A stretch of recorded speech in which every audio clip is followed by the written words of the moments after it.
it's Ruthie with the Popple Backyard Farm. Excuse my appearance. It is Sunday morning, and we have been going all weekend, and I'm just kind of relaxing.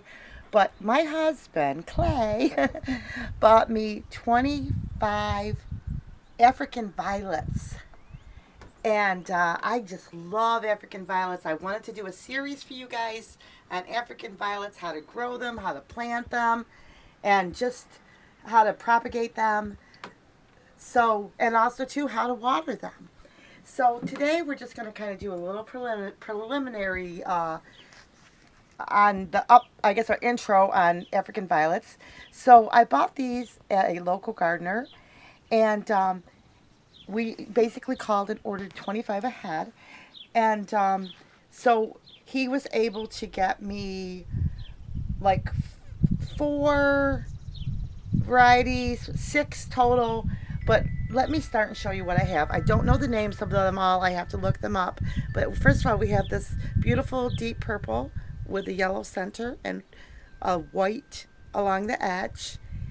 I went through each plant and inspected it to make sure that there were no bugs or no, the soil and everything. And so this was one. Now, if you get African violets, you want to water them from the bottom. They live in Africa under the shaded, under like the ground cover under trees. So they like the heat, but they don't necessarily, if you get water on the leaves, they get like yucky and ugly. You can water them with warm water, but they don't like the cold water, and you really should water them from the bottom. And a lot of people use the wick watering system. So you're saying you should use a room temperature water.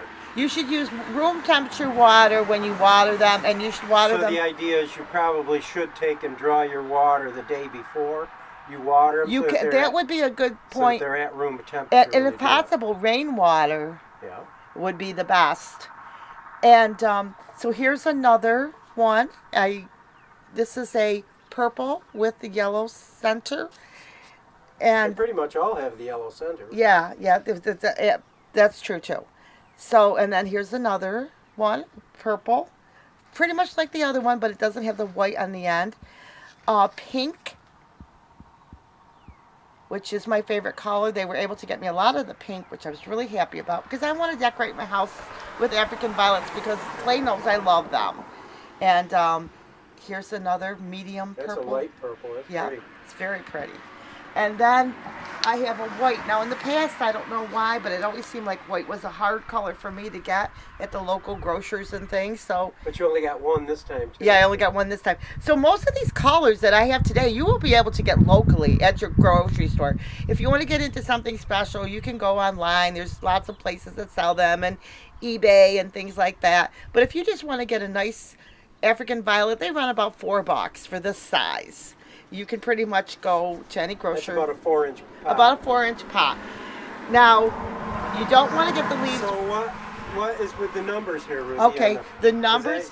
For individual plants, or what are you doing with the yes, numbers? For what I decided to do was I'm going to, and we do this with our rabbits and different things, because if I didn't say already, this is the Popple Backyard Farm, and we do this with our rabbits and with our other animals. It depends on the animal. Sometimes we might do it for a whole litter, so to speak. But what I do is I'm marking each flower 13. So I can keep records on now, that. Each flower, you meaning that variety? Or? No, each potted plant, I'm keeping records. Here's why. When I first got my plants, I went through to see if there were any broken leaves or anything. And I think this one actually has a broken leaf on it right here. So what I'm going to do is I'm going to snip it off. This one's going to be a little different than some of them.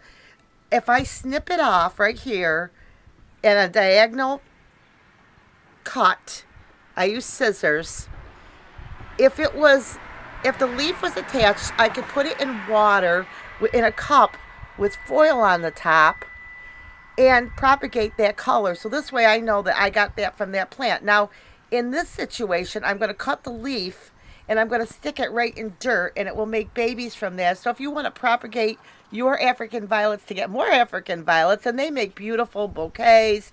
They can be used for weddings. At a wedding, they can be used for like you can put a few plants together. I want to play with them. The pollen. Nice table decorations. Nice table decorations. Beautiful gifts.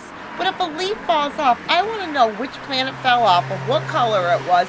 I want to kind of follow that life cycle of that particular plant. And even the leaves I keep track of, because I want to know what happened. I want to keep records as a scientist, so to speak. I want to know what's going on. Well, if you've got a leaf in a pot and it has a number, say 12 on it, you know exactly what color and what plant that came from then. And also, too, if there's disease in that plant for some reason, because you never know what happens when you have a lot of plants. I mean, I have been very fortunate. I have not had any disease problems at all with my African violets. In fact, we had a whole bunch of plants in the house. We did some reviews on some plants a while back.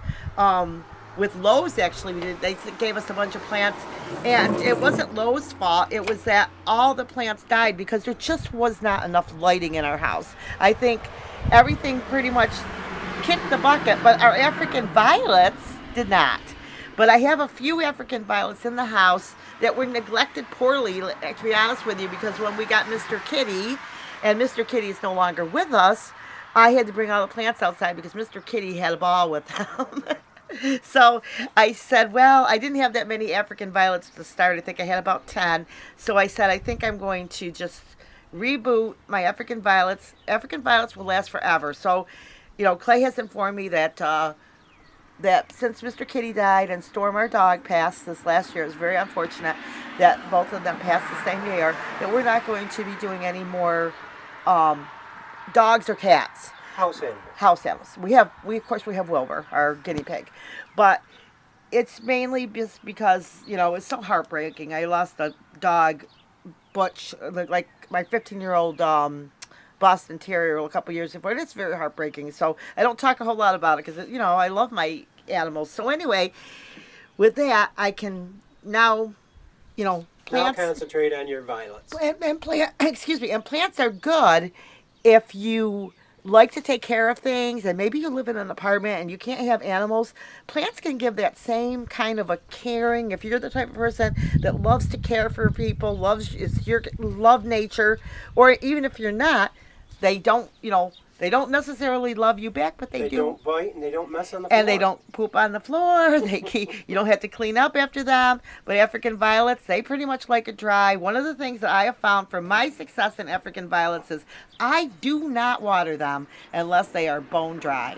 And I have always had good luck with African violets because of that. You will kill them if you overwater them.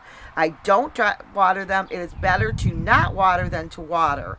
And so I've had beautiful success with them. And but if you don't water them at all and you leave them outside for summer like I did, they will die. And those three did stay alive. But they were going to die if they stayed with Mr. Kitty. Yeah, Mr. Kitty was just like, he was relentless. He was unmerciful on the plants. He was relentless. So with that, I mean, they were outside, and so that's what happened there. So anyway, this is the beginning video of the plants. So each variety has their own number then? Each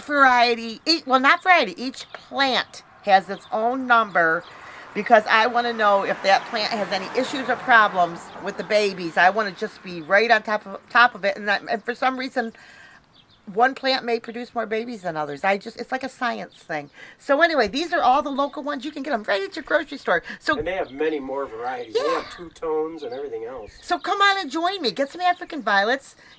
Pitch in. Share your tips on African violets. We certainly don't know it all. There's tons of videos out there about African violets. This is like a learning center on our channel, so we want you to look at other videos and to learn. So we're not the only ones, but then come back and tell us your tips to help everyone else that's watching. So like, subscribe, please share this with your friends, and we'll see you in the next video. God bless.